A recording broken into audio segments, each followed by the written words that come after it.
Paul Amar, bonjour. Bonjour. Bienvenue au Buzz Média Orange Le Figaro. Merci Vous de êtes m'accueillir. journaliste, animateur télé, parfois controversé. C'était arrivé en 1994. Maintenant, spécialiste du décryptage. Vous êtes sur France 5 depuis 7 ans maintenant. Et samedi prochain, vous présentez votre nouvelle émission qui a changé de nom. Elle s'appelait Revue et corrigée jusqu'à maintenant. Maintenant, c'est 19h Paul Amar, un titre assez particulier où on voit votre nom. C'est un manque de modestie flagrante de votre part? De la part de la direction de France 5, la part de qui m'a imposé ce titre. Et pourquoi? J'ai bataillé ferme tout l'été contre ce titre, Oui. précisément pour répondre à votre question, parce que je ne voulais pas du tout voir mon nom figurer.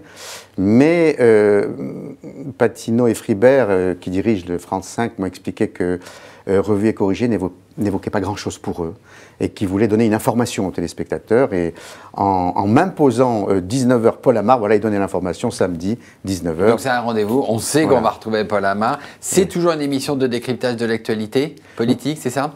Actualité, Actualité? dans toute sa diversité et sa globalité, pas seulement politique. D'accord. Et cette année, la grande nouveauté, c'est que vous y introduisez les réseaux sociaux. On tient compte de l'évolution de la société, on évolue, on tente d'évoluer en même temps que la société, et on voit bien l'ampleur aujourd'hui des réseaux sociaux.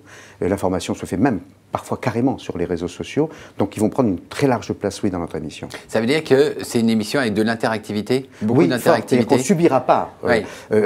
C'est-à-dire en tweet live. On ne subira pas simplement les réseaux sociaux. On essaiera d'établir une connexion forte avec les réseaux sociaux en instaurant une relation d'ailleurs en amont avec les diverses communautés. Je vous donne un exemple.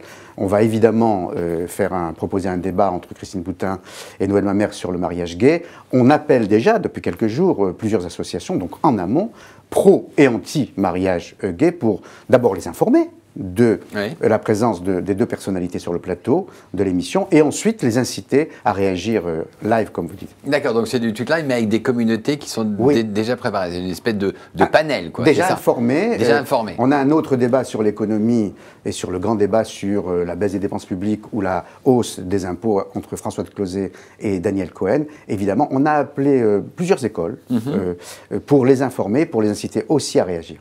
Alors, sur les réseaux sociaux, on a vu effectivement, ça peut être une manière d'interactivité dans une émission comme la vôtre. Ça fait aussi l'actualité. On l'a vu et vous l'avez très certainement décrypté, le rôle de YouTube dans la diffusion du film anti-islam. Oui. C'est sur ces sujets que vous allez vous concentrer maintenant? Bien sûr, et le rôle de Twitter dans l'organisation d'une manifestation spontanée. Voilà, spontanée devant l'ambassade des États-Unis en France. Et samedi prochain, voilà. Et exactement. Donc, évidemment, on en parle, oui, tout à fait. Et donc, avec des spécialistes des réseaux sociaux, vous allez avoir des chroniqueurs? Parfois, Yves Tréhard et Judith Ventrop sont des habitués de l'ex-Revue et corrigée, donc connaissent très bien l'émission. On invite très souvent des confrères, de toute façon, parfois aussi des spécialistes, mais qu'il n'y ait pas de confusion. Ça n'est pas une émission sur les réseaux sociaux. C'est l'émission sur l'actualité qui intègre l'interactivité à travers des réseaux sociaux. D'accord. Sur France 5... Je ne deviens pas spécialiste du hashtag. Non. Voilà. Soyons très clairs. Sur France 5, c'est une chaîne qui progresse, qui se porte plutôt bien au sein du groupe France Télévisions. Vous êtes content de votre case horaire le samedi à 19h? Moi, je ne pratique pas la langue de bois, donc je vais vous dire... C'est pas la meilleure case? Non, c'est une très mauvaise case. C'est une très mauvaise case. D'accord, c'était Patrick Jamel qui m'avait demandé d'être présent le samedi, en sachant très bien que c'est une case dédiée au divertissement. On voit bien les très bons scores, par exemple, les très bonnes émissions d'ailleurs, de TF1, je parle de divertissement, ou de Canal, avec Ardisson et Aliaga sur TF1. Voilà. Donc c'est une offre divertissement, il n'y a que le 19-20. Donc proposer de l'info à ce moment-là, en sachant très bien que le rendez-vous info, c'est plutôt le dimanche, donc c'est une programmation, on ne va pas se raconter d'histoire, extrêmement difficile. C'est miraculeux qu'on existe encore au bout de 5 ans. Et alors, vous demandez à la nouvelle direction de changer ou vous dites, voilà, finalement, je suis installé au bout de 5 ans et on va continuer à progresser? La direction me répond, voit les courbes, me répond que nous sommes partis de zéro sur le numérique, qu'aujourd'hui, nous avons réussi à fidéliser un public, ce qui est la plus belle des récompenses. Donc, vous avez combien de téléspectateurs en moyenne? En moyenne, aux alentours de 400 000 en moyenne, parce qu'on va de 19h à 20h30, avec des pointes de 700-800 000, oui, tout à fait, peu avant 20h, donc avec de très belles pointes d'audience. Et donc voilà, il s'agit maintenant de garder cet auditoire jusqu'à 20h30. Alors, vous avez eu plusieurs vies, Paul Amar, grand reporter, présentateur de JT. Vous avez reçu 3 7 d'or. Vous êtes producteur maintenant de vos émissions. Producteur de l'émission que je présente. Voilà. Qu'est-ce qui vous anime ? Ce qui vous anime, j'imagine, je le vois dans votre regard, la curiosité, la découverte du monde.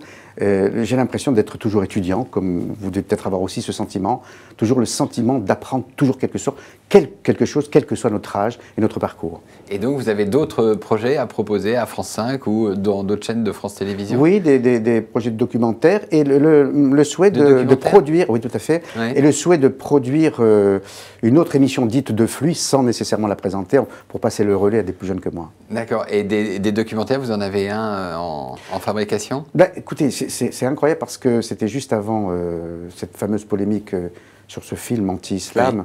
Mais moi, il y a un documentaire que j'aimerais produire. Mais depuis quasiment un an, quand j'avais reçu des Coptes d'Égypte et des chrétiens d'Irak persécutés, pourchassés, et je trouve qu'on est assez silencieux là-dessus. Sur les chrétiens d'Orient? Oui, tout à fait. Oui, parfois assassinés. Et je trouve que le monde occidental est assez muet là-dessus. Et ce que je dis, je le disais il y a un an, donc ça n'a rien à voir avec la polémique actuelle. Mais voilà, par exemple, ce type de Donc vous êtes prêt à reprendre votre casquette de grand reporter, c'est ça? Non, produire. Pas nécessairement réaliser. Non, mais j'aurais pas le temps. Non, non. Voilà. Très bien. Paul Amar, en attendant, nous vous retrouvons samedi à 19h, comme le nom l'indique, 19h, Paul Amar sur France 5. Et nous nous retrouvons demain avec un nouvel invité. Merci. Merci. Thank you.